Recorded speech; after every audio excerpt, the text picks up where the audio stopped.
Many of us have read a headline or saw a video of someone that went to visit another country or moved to another country and for some reason thought that the rights from their home country automatically went with them to other countries. And it can literally be a legal nightmare. So let's talk about some of those legal issues that you may experience potentially in Merida, Merida.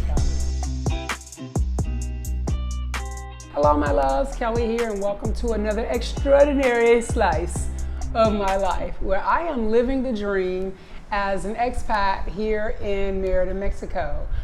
For those of you that are new to me, I have been an expat for going on 6 years. I initially left the US and I went to Nicaragua. After Nicaragua, I lived in Thailand for a few years, and now I've been here in Mexico for quite some time. And one of the things that many of us do when we move to Mexico is we hire help. We have housekeepers, we have nannies, we have gardeners, we have, the gamut, if you will, of domestic help. And the cost for those services is very reasonable. Now, in the US, if you hire someone to come in and clean your home, they typically may come once a week, once a month, or whatever that may be, and they are not necessarily an employee of yours. They are 1099, they are an independent contractor. And when we come here to Merida, Mexico, we just kind of start hiring people with that thought. Oh, this is really reasonable. And they're an independent contractor. They're only coming in 1 day a week. They are not my employee. Well, think again. Mexico looks at that completely differently. There are no independent contractors here, so to speak, and there are laws in place to protect those that work for you, both domestic help as well as any other type of home or services that you may, like restaurant workers and office workers and things of that nature. And they have certain rights that, regardless of what they may tell you, the laws here will not allow them to waive. So if you've got someone and they say, oh, I don't need you to pay the Social Security, I don't need you to pay the health care, just pay me a little bit more. If something happens to them, then guess what?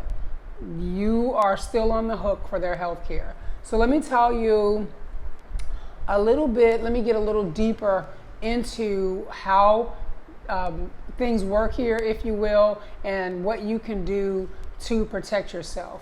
So the first thing that you can do is hit the like button.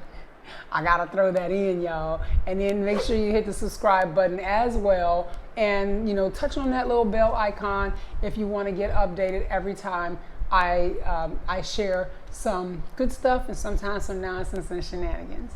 Okay, so here in Merida, it is a very good idea to have all of the people that come into your home to do any type of work under a contract.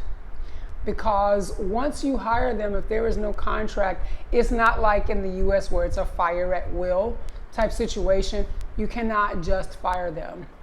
And if you do, there's a whole process to that where basically you've got to, make sure that it's noted that you've paid them everything that you owe them, that nobody else is, that they're not entitled to come back and seek more money from you and those types of things. So if you've got it on some type of legal document that you've already paid that person and that they no longer have any obligation in your home, that's going to save you in the long run, because the laws here really are geared more towards their employees or towards people that work for you.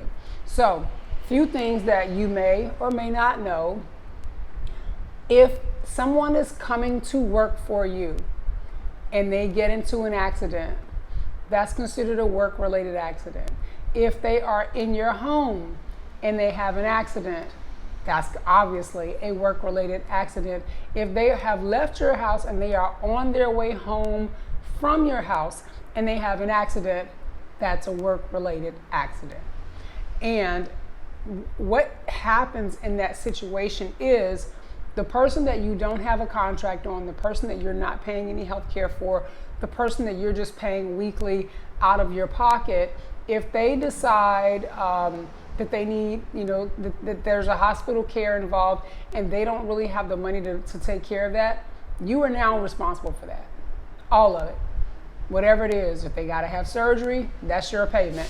If they can't work, you got to make sure that they have salary every month because you don't have a contract with them. And that means that they're with you indefinitely. So that's something to really think about. And it doesn't matter if they're only coming one day a week or if they're coming every single day of the week. Now, let me tell you what you would be paying on their behalf. And there's a formula for this. And Mexico does require that you pay people at least the minimum wage. And I'll have to look that up and I'll put that in a floaty somewhere here. Floaty. Is that the right word? Well, maybe not. But I'll put it up here somewhere on the screen what the minimum wage is. And that way, I mean, again, I know for me, I personally want to make sure I'm paying at least that. I did not come here to screw people over and pay them slave wages. So I definitely want to make sure that I'm paying the required amount. And from what I understand after speaking with an attorney, the amount that I pay the people that work for me is actually above the minimum wage. So with that having been said, in addition to that, you're going to pay their Social Security. There's a certain portion of like a special housing spending budget, and I believe vacation time, if I recall correctly. And that does not go to them. That is something that when you do your contract, it is established through the state, and you have to register that person with Social Security and say that you are the one paying them. And the thing about that is typically you're going to have to be a resident of Mexico in order to do that. You cannot be on a tourist visa to do that. You must be a resident. And the application for that is fairly easy, but that is kind of how that works. So you register them with Social Security and you pay that every single month. And 1 month it's a lower amount because all you're doing is paying the Social Security. And then the next month there's a Social Security and that special housing allowance. And what this does is it takes you off the hook. You may pay more monthly, but in the long run, if that person has to have surgery, if they can't work, their Social Security will take that over. You are no longer on the hook for that, okay? So that really protects you. So you pay a little bit more up front and you're protected on the back end in the hopes that nothing happens to them, but do you really want to kind of take that chance, okay? The other thing that the contract does for you is it allows you to, one, stipulate exactly what it is that they're supposed to be doing, also how long you want that contract to be for. So if you don't want it to be indefinite, if you want to do a yearly contract, you basically write that contract for that full year. You can also get contracts that have probationary periods. So if you're trying someone out, you can give them, a 7-day, a 30-day, 60-day, 90-day. But the thing about it is if you write up your contract, and let's say you gave them 90 days to, see if you're gonna fit, you cannot fire them at day 60. You are obligated to keep them until day 90, and then you no longer have to renew the contract. And depending on how long they've worked for you, there's a stipulation on 3 months worth of pay, and I want to say that's really it, that you would give them 3 months worth of salary as a severance when they leave.